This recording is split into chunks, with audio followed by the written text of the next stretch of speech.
think I forget sometimes how long the disciples had been following Jesus. I think it's easy to forget that it was 3 long years from the call of the first disciples till we get to this Holy Week.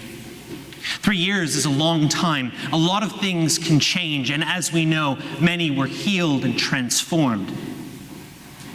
And as the disciples entered into Jerusalem with Jesus, it was a very different scene than it was when he first called those first fishermen. There was only a couple at the beginning, and then a few, and then a dozen, and then more, until there were crowds who gathered round to hear Jesus speak. They slowly, over time, came to understand who he really was.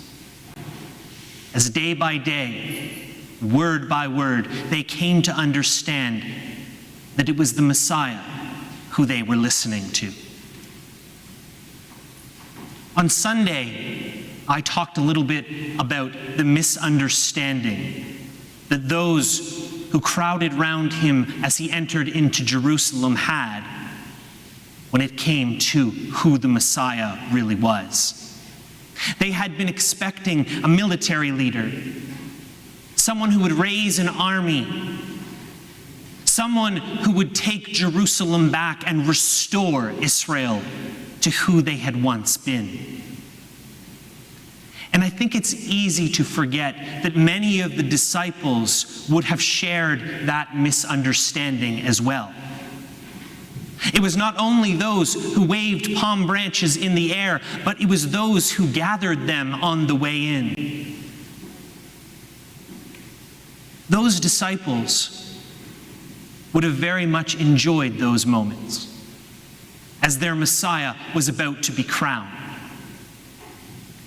They would have been thinking to themselves, I'm primed for a key role in this administration.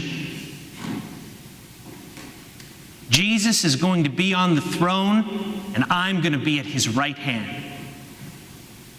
I don't blame them. In 3 long years.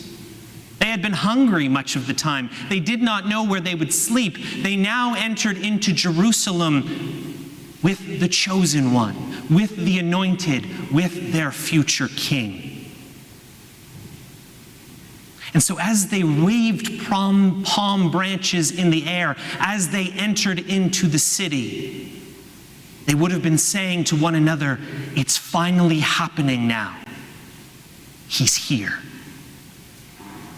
And so we arrive at the scene from tonight's gospel. The disciples gathered in this upper room. And I think it's important, if we're going to understand this passage, to get a little bit of first century context, as it's often important to do. How many of you have ever had a mani-pedi before? Got a few in there. Jeff Potter, don't lie. Even with hygiene today, even with things like manicures and pedicures, feet are still something we don't often like to show. Many people are very self-conscious about their feet.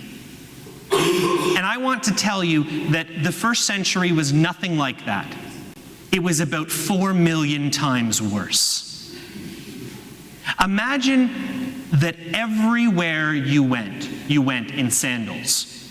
Imagine everywhere you went, there was no paved roads. Imagine everywhere you went, there was donkey droppings on every side of the street. Your feet would have been calloused, sometimes bloody.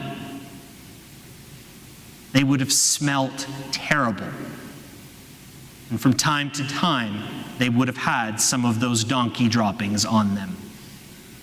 If you were rich, you would have a servant who would clean your feet when you got home. You would sit back, they would take a towel and some water, and they would make sure that all that dirt and grime was removed.